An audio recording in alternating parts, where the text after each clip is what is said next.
Commission সংস্কার শেষে নির্বাচন চান রাজনৈতিক নেতারা, অহেতুক কালক্ষেপণ না করার আশ্বাস প্রধান উপদেষ্টার। আদালতকে ব্যবহার করে অবৈধ রায় বন্ধের তাগিদ বিশেষজ্ঞদের, মানুষের অধিকার রক্ষায় সংবিধান সংশোধন বা পুনর্লিখনের তাগিদ। বন্যায় প্রাণহানি বেড়ে 59, দুর্গতদের বিএনপির ত্রাণ বিতরণ, ছাত্র জনতার অর্জন নস্যাতে চক্রান্ত চলছে বললেন ফখরুল। এবং কমল ডিজেল অকটেন পেট্রোলের দাম, মধ্যরাত থেকে কার্যকর, সরকারকে সাধারণ মানুষের সাধুবাদ।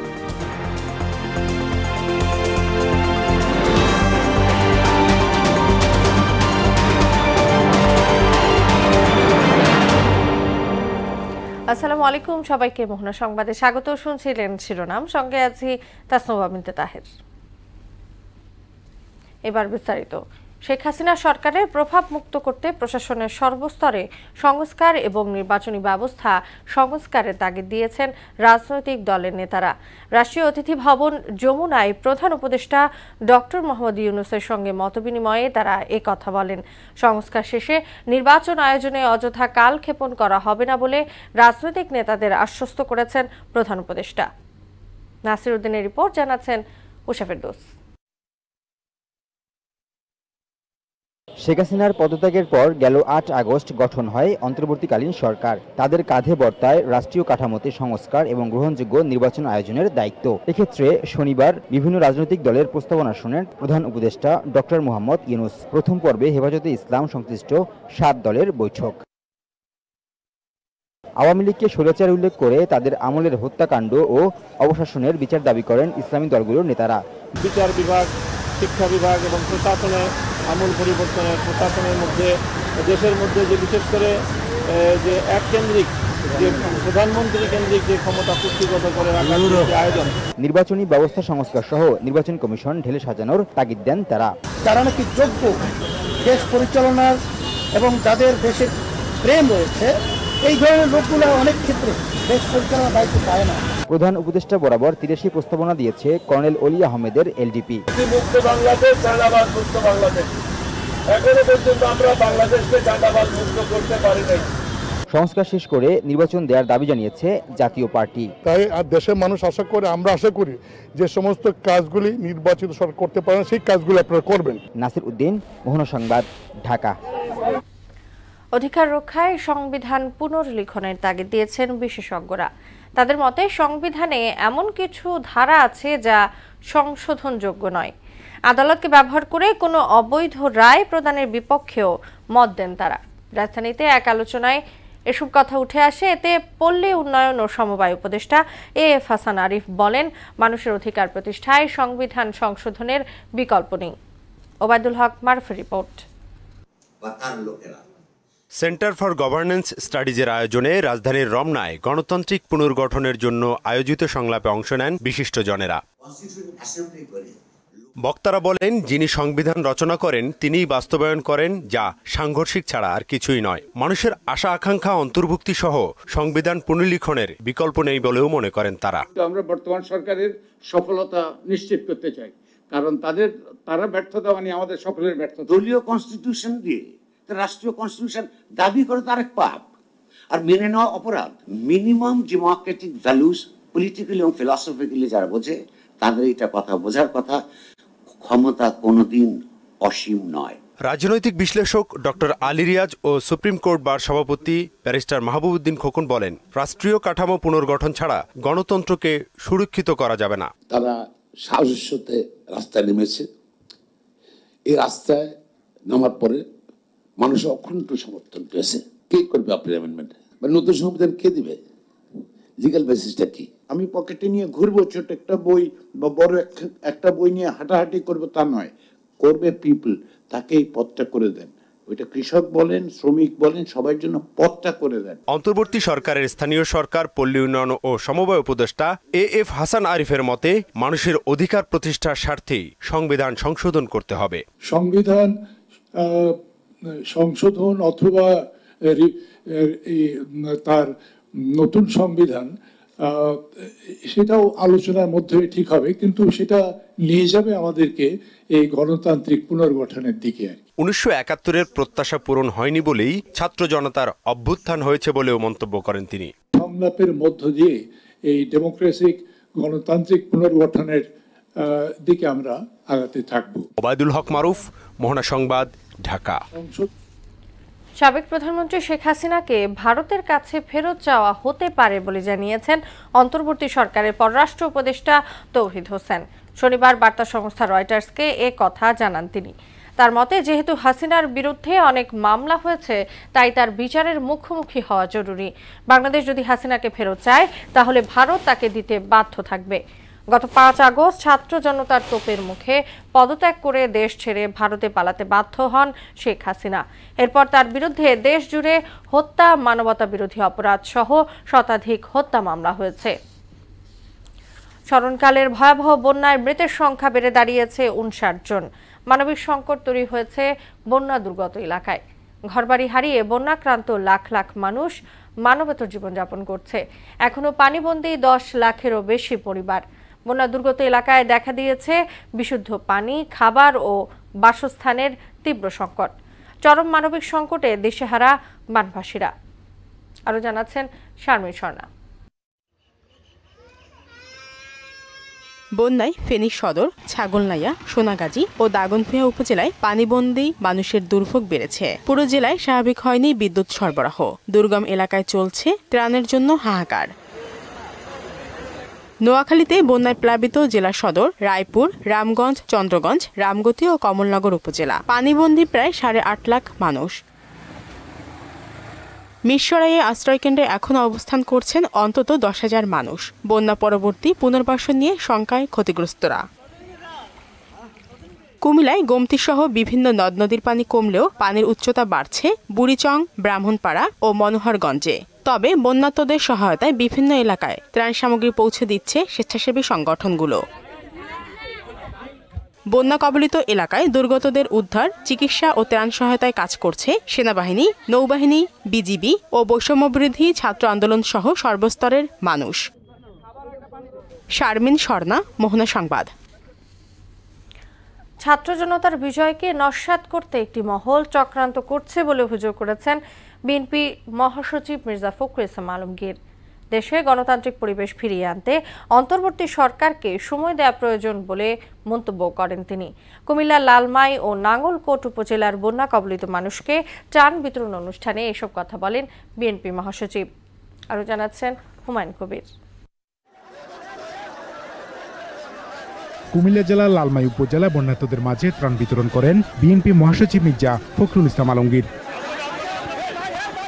এক সংক্ষিপ্ত সমাবেশে তিনি অভিযোগ করেন, ছাত্র জনতার বিজয় নস্যাৎ করার চক্রান্ত চলছে। ছাত্র জনতার যে বিজয়, সেই বিজয়কে নস্যাৎ করার জন্য একটা মহল কাজ করছে সচেতনভাবে। আমাদের কিছু কিছু লোকের নামে বিভিন্ন রকম কথা বলে পত্র-পত্রিকায় বিএনপির ভাবমূর্তি নষ্ট করার চেষ্টা করছে। কোনো বিশৃঙ্খলাকারী স্থান বিএনপিতে নিয়ে জানিয়ে চাঁদাবাজদের আইন শৃঙ্খলা বাহিনীর হাতে তুলে দিতে সবার প্রতি আহ্বানও জানান তিনি।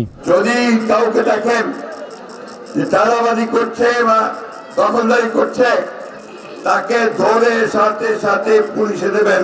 এদিকে নাঙ্গলকোট উপজেলা একটি স্কুল মাঠে বানবাসীদের মাঝে ত্রাণ বিতরণ করেন বিএনপি মহাসচিব। এই উপলক্ষে আয়োজিত অনুষ্ঠানে দলের নেতারা বানবাসীদের পাশে দাঁড়াতে নেতাকর্মীদের প্রতি আহ্বান জানান। আমাদের নেতা তারেক রহমান উনি নিশ্চয় দিয়েছেন বন্যা দুর্গত মানুষের পাশে দাঁড়ানোর জন্য। বাংলাদেশে গণতন্ত্র প্রতিষ্ঠার আন্দোলনে সবাই রাজপথে থাকবেন। বিএনপি মহাসচিব মির্জা ফখরুল ইসলাম আলমগীর বলেন, আওয়ামী লীগের এমপি মন্ত্রীরা পালিয়ে গেলেও তাদের প্রেতাত্মারা সর্বত্র রয়ে গেছে। তাদের বিষয় সতর্ক থাকতে হবে। ওরা পালিয়েছে, কিন্তু ওদের যে ভূত প্রেত আত্মা, তারা কিন্তু এখনো পালায় নাই। তারা আবারও চেষ্টা করবে কি করে তারা ফিরে আসতে পারে। আমাদের ছাত্র জনতার যে ঐক্য তৈরি হয়েছে, সেই ঐক্যকে আমাদেরকে আরো শক্ত করে ধরতে হবে বন্ধুরা। ফেসিবাদ যাতে আবার ফিরে না আসতে পারে, সেজন্য অন্তর্বর্তীকালীন সরকারকে সহযোগিতা করতে সবার প্রতি আহ্বান জানান বিএনপি মহাসচিব। সব ঐক্যবদ্ধ থাকবেন, বন্যা প্লাবিত হওয়ার পর থেকে বিভিন্ন জেলা ত্রাণ সামগ্রী অব্যাহত রেখেছে বিএনপি। কুমিল্লা জেলাতেও ত্রাণ সামগ্রী বিতরণ করেছে বিএনপির নেতাকর্মীরা। 30 আগস্ট পর্যন্ত সারা দেশে বিএনপির নেতাকর্মীরা অর্থাৎ 10 কোটি টাকা ত্রাণ বিতরণ করেছে বলে কেন্দ্রীয় দপ্তর থেকে জানানো হয়েছে। তারা বলছেন যে অর্থাৎ বন্যার পরবর্তী সময় বাড়িঘর মেরামত করা সহ যে পুনর্বাসনের যে কাজটি তারা সহযোগিতা করবেন। কুমিল্লার নাঙ্গলকোট থেকে হুমায়ুন কবির, মোহনা সংবাদ। কমলো জ্বালানি তেলের দাম। বিশ্ববাজারের সঙ্গে সামঞ্জস্য রেখে সেপ্টেম্বর মাসের জন্য ডিজেলের দাম 1 টাকা 25 পয়সা এবং অকটেন ও পেট্রোলের কমেছে লিটারে 6 টাকা। নতুন দাম কার্যকর হবে রাত 12টা থেকে। সরকারের সিদ্ধান্তকে সাধুবাদ জানিয়ে আগামীতে দাম আরও কমানোর দাবি জানিয়েছেন সাধারণ মানুষ। শামীউজ্জামান চৌধুরীর রিপোর্ট। বিশ্ব বাজারের সঙ্গে সামঞ্জস্য রেখে চলতি বছরের মার্চ থেকে জ্বালানি তেলের স্বয়ংক্রিয় মূল্য নির্ধারণ পদ্ধতি চালু করে তৎকালীন সরকার। সে ধারাবাহিকতায় আগস্ট মাসের শেষ দিন সেপ্টেম্বরের জন্য জ্বালানি তেলের নতুন দাম নির্ধারণ করেছে অন্তর্বর্তী সরকার। খুলনার খালিশপুরে নির্মাণাধীন রূপসা পাওয়ার প্ল্যান্ট প্রকল্প পরিদর্শনে গিয়ে এই তথ্য জানান বিদ্যুৎ, জ্বালানি ও খনিজ সম্পদ উপদেষ্টা ফাউজুল কবির খান। ডিজেলের দাম 106 টাকা 75 পয়সা থেকে 105 টাকা 50 পয়সা, মানে 1 টাকা 25 পয়সা পার লিটারে কমাচ্ছে। অকটেনের দাম 6 টাকা কমাচ্ছে। কারণ হচ্ছে কি যে এগুলোর পরিমাণ খুব কম। সিদ্ধান্ত অনুযায়ী প্রতি লিটার ডিজেলের দাম কমানো হয়েছে 1 টাকা 25 পয়সা, আর পেট্রোল ও অকটেনের দাম 6 টাকা। ডিজেলের দাম 106 টাকা 75 পয়সা থেকে কমিয়ে 105 টাকা 50 পয়সা, অকটেনের দাম 131 টাকা থেকে 6 টাকা কমিয়ে 125 টাকা এবং পেট্রোলের দাম 127 টাকা থেকে 6 টাকা কমিয়ে 121 টাকা নির্ধারণ করা হয়েছে। জ্বালানি তেলের দাম কমানোর সিদ্ধান্তকে সাধুবাদ জানিয়েছেন সাধারণ মানুষ। আগে যেমন হচ্ছে আপনার 131 টাকা করে কিনতাম, সেখানে একটু দাম কমাতে আমরা একটু স্বস্তি বোধ করব। গভর্নমেন্টের থেকে যে দাম ছিল তার থেকে অনেকটা কমে আসবে, মানুষের ক্রয় ক্ষমতা কিছুটা সহনীয় হবে। যে আনুপাতিক হার যেটা অনেক ডিফারেন্ট। উচ্চ মূল্যস্ফীতির কথা বিবেচনায় নিয়ে আগামীতে দাম আরও কমানোর দাবি জানান তারা। যদি আমাদের দেশে ডলারের মূল্যমান আরও কমে যায় তো সেক্ষেত্রে আমার মনে হয় আবারও 80-90 টাকায় আমরা পেট্রোল কিনতে পারবো। আমি আসলে 80-90 টাকার দিনে ফিরে যেতে চাই। যদি আর একটু কমাইতো তাহলে আরও ভালো হতো, মানুষের জীবনযাত্রার মান একটু উন্নত হতো। গত জুন থেকে প্রতি লিটার ডিজেল ও কেরোসিন 106 টাকা, অকটেন 131 এবং পেট্রোল 127 টাকা দরে বিক্রি হয়ে আসছিল। শামীমুজ্জামান চৌধুরী, মোহনা সংবাদ, ঢাকা। ত্রাণ দিতে চাহিদা বেড়ে যাওয়ায় কেজিতে 5 টাকা পর্যন্ত বেড়েছে মোটা চালের দাম। এর পাশাপাশি বেশিরভাগ চিকন চালের দামও বেড়েছে কেজিতে 1 টাকা পর্যন্ত। সবজির বাজারে নেই কোনো সুখবর। এখনও কাঁচা মরিচ বিক্রি হচ্ছে 200 টাকায়। মাছের পর্যাপ্ত সরবরাহ থাকলেও দাম নিম্ন ও মধ্যবিত্তের নাগালের বাইরে। আরও জানাচ্ছেন রেজা খান। বেশ কিছুদিন চালের বাজার উচ্চ মূল্যে স্থিতিশীল থাকলেও পূর্বাঞ্চলের 11 জেলায় ভয়াবহ বন্যায় নতুন করে অস্থিরতা তৈরি হয়েছে। বন্যার কারণে অনেকে ঢাকা থেকে অনেক মাল নিয়ে যেতেছে, টান দিতেছে, এই কারণে একটু বাজারটা বাড়তি। মোটা চালের সাথে চিকন চালেরও দাম বাড়তি। সবজির বাজার আগের মতোই চড়া। এখনো কাঁচামরিচ 200 টাকার বেশি দামে বিক্রি হচ্ছে। আজকে 200 টাকা বিক্রি করতেছি। এটা মানুষের জন্য অনেক এক্সপেন্সিভ হয়ে যায়। কোনো কিছুরই দাম কমে নাই, সব কিছুর দামই বাড়তি। মাছের বাজারে পর্যাপ্ত সরবরাহ থাকলেও দাম নাগালের বাইরে। 1750 করে ব্যস্ত আছে কেজি ইলিশ মাছ। প্রত্যেকটা মাছের বাজারে মিনিমাম প্রতি কেজিতে 100 থেকে 150 টাকা বেশি। আপনি চলে গেলে আবার যে শুরু হয়, আবার খেলা শুরু হয়ে যাবে। এদিকে ডিমের দাম বেড়ে হয়েছে 150 টাকা ডজন। ডিমের দাম প্রতি ডজনে 5 টাকা করে বাড়ছে। ডিম গত সপ্তাহে কিনছি 150 টাকা ডজন, আজকে 160 টাকা ডজন যাচ্ছে। বেশিরভাগ মুদি পণ্যের সরবরাহ স্বাভাবিক থাকলেও দাম আগের মতোই আটকে আছে উচ্চ মূল্যে। সাপ্লাই সবই ঠিক আছে। বাজার মূল্য নিয়ন্ত্রণে অন্তর্বর্তী সরকারকে আরও সময় দেয়া প্রয়োজন বলে জানান ভোক্তারা। দ্রব্যমূল্যটাকে একটা স্থিতিশীল আনার জন্য একটু সময় দিতে হবে। পরিবর্তিত নতুন পরিস্থিতিতে বাজার তদারকি কার্যক্রম অনেকটাই ঝিমিয়ে পড়েছে বলে জানান সংশ্লিষ্টরা। পতিত স্বৈরাচার সরকারের প্রতি যে জনরোষ তৈরি হয়েছিল তার অন্যতম প্রধান কারণ ছিল দ্রব্যমূল্য নিয়ন্ত্রণ করতে না পারা।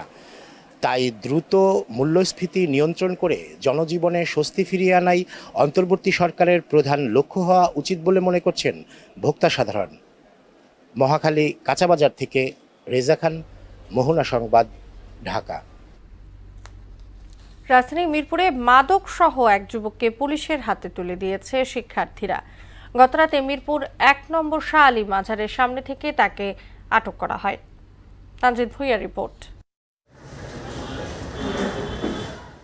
শেখ হাসিনার দেশ ত্যাগের পর থেকে ছাত্র জনতা মিলে দেশকে স্বাভাবিক করার চেষ্টা করছে, যার ফলশ্রুতিতে শুক্রবার গভীর রাতে গোপন সংবাদের ভিত্তিতে মিরপুর ১ নম্বর শাহ আলী মাজারের সামনে থেকে মাদক মোবাইল সহ আশিক নামের এক যুবককে আটক করা হয়। আমি তো বাবার পাগল, তো ওইখানে গেছিলাম ঘুরতে, আমি ওইখান থেকে নিয়েছি। যেমন আমার নাম আছে একজন আশিক নাম, ওই যে কেল্লায় বড় ডিলার, আরও আছে রহিম, অনেক নামে নাম আছে, কিন্তু তাগো নাম আমরা জানি না। এ সময় শিক্ষার্থীদের উপর মাদক ব্যবসায়ীরা ঘেরাও করে মারধরের চেষ্টা করে। এ সময় মোহনা টেলিভিশনের সাংবাদিক সহ শিক্ষার্থীরা পরিস্থিতি উত্তরণে আইনশৃঙ্খলা বাহিনীর সহায়তা নেন। আমাদের একটু তথ্য বা একটু কাজ করার একটু সুবিধা করে দেওয়া, কারণ আপনারা জানেন যে আমরা খুবই অ্যাক্টিভ, এই যুগের ছেলেরা খুবই অ্যাক্টিভ এবং খুবই সাহসী।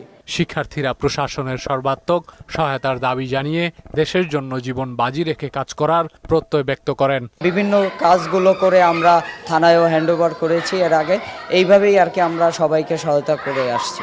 উপরস্থ কর্মকর্তার কাছে একটা কথা রিকোয়েস্ট করব, তারা যেন আমাদেরকে একটা সাপোর্ট, লাইফ সেফটি একটা সাপোর্টটা দেখ, যেন আমরা এরকম অন্যায়, যেখানে অন্যায়, দুর্নীতি, চাঁদাবাজ, সেখানে আমরা যেন রুখে যেতে পারি। এমন কর্মকাণ্ডে শিক্ষার্থীদের ধন্যবাদ জানিয়ে প্রশাসনের সর্বাত্মক সহায়তা দেওয়ার আশ্বাস দিয়েছেন শাহ আলী থানার উপপরিদর্শক। তাদেরকে ধন্যবাদ, তারা স্টুডেন্ট কাজ করছে, আমাদের সহায়তা করছে, ভালো কাজ করছে।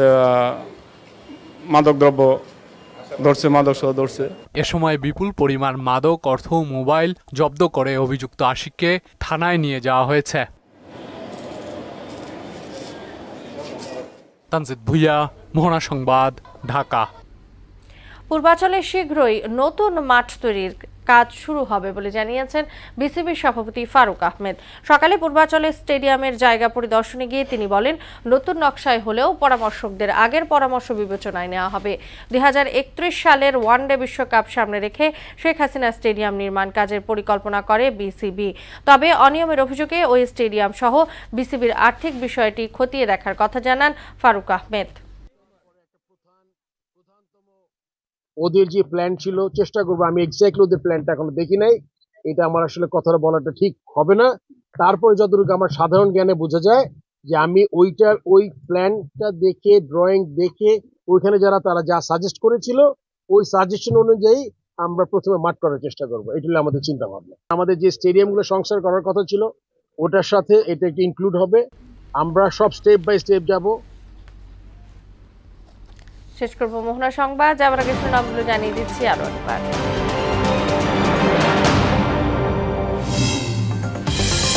প্রশাসন কমিশন সংস্কার শেষে নির্বাচন চান রাজনৈতিক নেতারা, অহেতুক কালক্ষেপণ না করার আশ্বাস প্রধান উপদেষ্টার। আদালতকে ব্যবহার করে অবৈধ রায় বন্ধের তাগিদ বিশেষজ্ঞদের, মানুষের অধিকার রক্ষায় সংবিধান সংশোধন বা পুনর্লিখনের তাগিদ। বন্যায় প্রাণহানি বেড়ে 59, দুর্গতদের বিএনপির ত্রাণ বিতরণ, ছাত্র জনতার অর্জন নস্যাতের চক্রান্ত চলছে বললেন ফখরুল। এবং কমল ডিজেল, অকটেন পেট্রোলের দাম মধ্যরাত থেকেই কার্যকর, সরকারকে সাধারণ মানুষের সাধুবাদ।